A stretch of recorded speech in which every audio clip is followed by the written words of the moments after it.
जय श्री राधा कृष्ण भगवान जी की जय। वैशाख मास महत्म की मंदिर शिवंशी वाले महात्मा यूट्यूब चैनल की ओर से हम आप सभी भक्तों का हार्दिक अभिनंदन करते हैं। आज हम आपको सुनाने जा रहे हैं वैशाख मास महत्म के छठे अध्याय की परम पावन कथा, जो कि इस प्रकार है। देवऋषि नारद जी राजा अम्बरीश से आगे की कथा का वर्णन करते हुए कहने लगे हैं कि हे राजन, हम एक ब्राह्मण और छिपकली का इतिहास कहते हैं। प्राचीन काल में हेमांग नाम का एक राजा इक्ष्वाकु वंश में हुआ है। उस वंश के राजा ने अन्नदान नहीं किया, इसी से उसे चातक और छिपकली का जन्म मिला।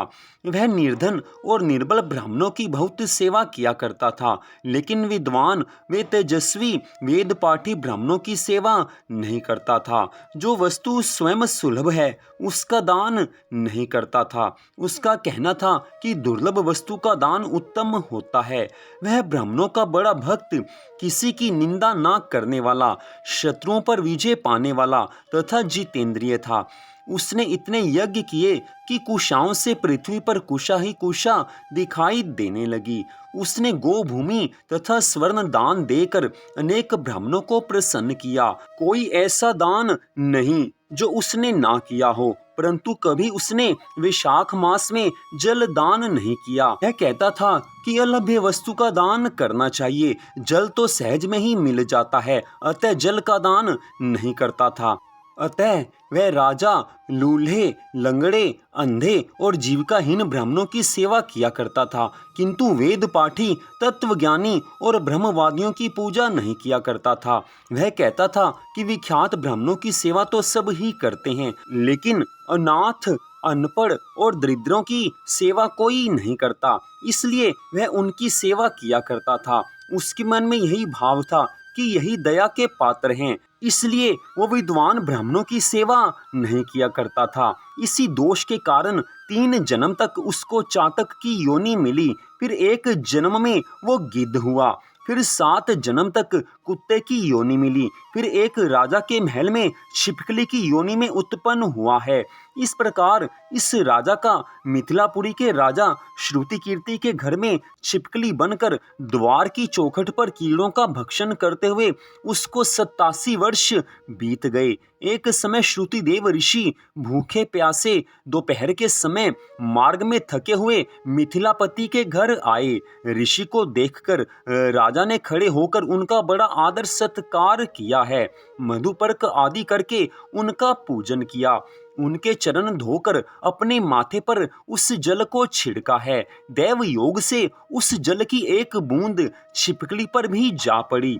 जल की बूंद पड़ते ही उनको अनेक योनियों के जन्म का ज्ञान हो गया और वह हाय हाय कहकर कहने लगा कि हे ब्राह्मण देवता, मेरी रक्षा करो, मेरी रक्षा करो। छिपकली के ऐसे वचन सुनकर ब्राह्मण को बड़ा आश्चर्य हुआ है और कहने लगे कि तू कौन है और क्यों इतना विलाप करता है? तू अपना सब वृतांत कह दे, मैं निश्चय ही अभी तेरा उद्धार करूंगा। ऋषि के ऐसे वचन सुनकर वह छिपकली कहने लगी कि हे ब्राह्मण, मैं इक्ष्वाकु वंश में उत्पन्न हुआ वेद शास्त्र का ज्ञाता था। मैंने अनेकों गोदान और यज्ञ दान तथा बहुत दान दिए और धर्म पूर्वक राज्य भी किया, तो भी मुझे स्वर्ग नहीं मिला।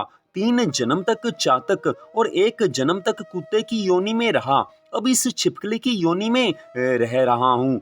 यह राजा आपका चरणोदक छिड़क रहा था, उसकी एक बूंद मुझ पर गिर गई, जिससे मुझे पूर्व जन्मों का वृतांत स्मरण हो आया है और मेरे अनेक पाप नष्ट हो गए। मुझको 28 जन्म तक छिपकली की योनि भुगतनी पड़ेगी, सो मैं इन जन्मों से डरता हूँ। अब आप कृपा करके कहिए कि मेरी यह दशा कैसे हुई और मेरा उद्धार कीजिए। इस समय मैं आपकी शरण में हूँ। संत महात्मा जन सदा सब पर कृपा करते हैं, वो दूसरों के दुख से दुखी होते हैं, इसलिए आप मुझ पर कृपा कीजिए।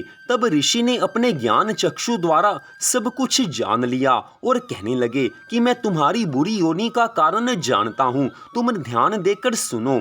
तुमने भगवान के प्यारे वैशाख मास में कभी जल दान नहीं किया, तुमने जल को सुलभ जान ये समझ लिया कि जल तो बिना मूल्य ही मिलता है और धूप में मार्ग के प्यासे ब्राह्मणों को जल दान नहीं दिया।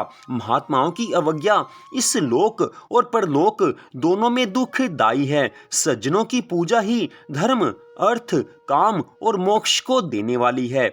इस प्रकार बहुत से कर्तव्य अकर्तव्य को नहीं देखते। जैसे मंद आदमियों की संगति से कुछ फल नहीं मिलता, वैसे ही तीर्थ और मूर्तियों से भी तत्काल कुछ फल नहीं मिलता है, परंतु साधु महात्मा तो दर्शन मात्र से ही पवित्र कर देते हैं। तुमने साधु महात्माओं की कोई सेवा नहीं की, कभी जल दान नहीं किया, सो इसी कारण तुम्हें यह कष्ट भोगना पड़ रहा है। साधु सेवा से कोई सज्जन दुखी नहीं होता।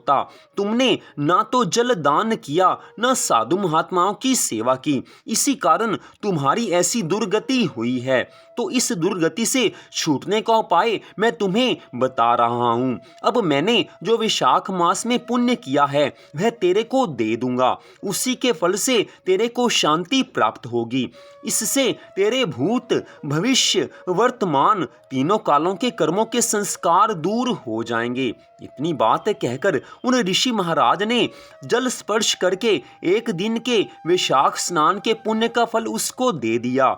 जल के छींटे लगते ही वह सब पापों से मुक्त होकर दिव्य रूप को प्राप्त करके छिपकली का रूप त्याग कर नमस्कार करके आज्ञा लेकर स्वर्ग को चला गया और 10,000 वर्षों तक सुंदर भोगों को भोग कर इक्ष्वाकु वंश में ही महाप्रभावशाली काकुस्त्य नाम से उत्पन्न हुआ और 7 द्वीपों का राज्य करने लगा।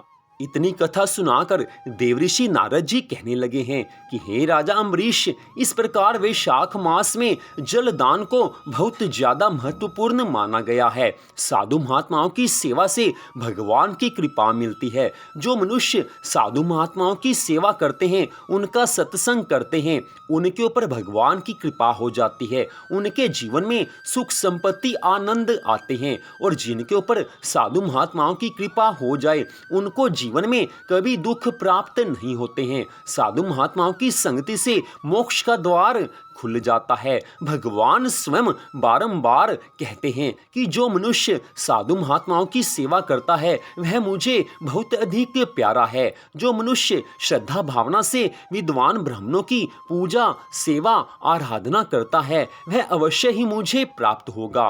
तो इसलिए हे राजन, साधु महात्माओं की सेवा, विद्वान ब्राह्मणों की सेवा अवश्य ही इस जीवन में सब तरह के धन संपत्ति की प्राप्ति करवाने वाली है और मोक्ष की प्राप्ति करवाने वाली है। इसलिए वैशाख मास का पावन समय प्राप्त होने पर आलस्य को त्याग कर वैशाख मास के सब धर्मों का पालन करना चाहिए। विशेष रूप से साधु महात्माओं की सेवा और साथ में जल दान, अन्न दान, इन धर्म कर्मों को तो अवश्य करना ही चाहिए। इन धर्म कर्मों का पालन करने से भगवान प्रसन्न हो जाते हैं और जिसके ऊपर भगवान प्रसन्न हो जाते हैं उन पर भगवान की कृपा हो जाती है और जिस पर भगवान की कृपा हो जाती है उन मनुष्यों का इस भवसागर से अवश्य ही उद्धार हो जाता है।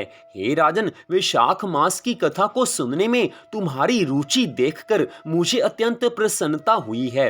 अगर श्रद्धा भावना से कथा सुनी जाती है तो भगवान की कृपा मिलती है। बिना श्रद्धा भावना के कथा सुनने से कथा समझ में नहीं आती और साथ में भगवान की कृपा भी नहीं मिलती। जिन मनुष्यों का भगवान की कथा से प्रेम है, जो भगवान की कथा से प्रेम करते हैं, वे अवश्य ही भगवान की कृपा को प्राप्त करते हैं और आने वाले कलयुग में मनुष्य अगर भगवान की कथा सुनेंगे तो उनको भगवान की कृपा अवश्य प्राप्त होगी। इसलिए हे राजन, भगवान की कथा से प्रेम करो, साधु महात्माओं की सेवा से प्रेम करो। इस तरह से अपने जीवन को भगवान के चरणों में लगाओगे तो अवश्य ही भगवान की कृपा मिलेगी।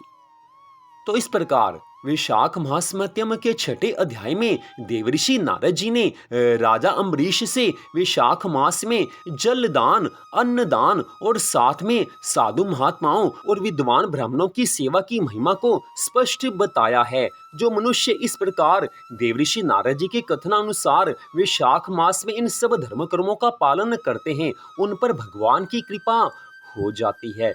तो मंदिर श्री बंसी वाले महात्मा यूट्यूब चैनल की ओर से आज की इस कथा को सुनने के लिए आप सबका हार्दिक धन्यवाद। भगवान श्री राधा कृष्ण जी की वैशाख मास महत्म की अनंत कृपा सदा आप सब पर, आपके परिवार पर बनी रहे। आप सबसे छोटा सा निवेदन, वैशाख मास महत्म की अन्य कथाएं और साथ में श्रीमद् भागवत महापुराण की कथा को हमारे चैनल पर जरूर सुने। हमारे चैनल को आप सब्सक्राइब कर लीजिए ताकि भगवान की अन्य कथाओं को आप सुन सकें। जय श्री राधा रानी सरकार की, जय श्री कृष्ण भगवान की, जय श्री वैशाख मास महत्म की।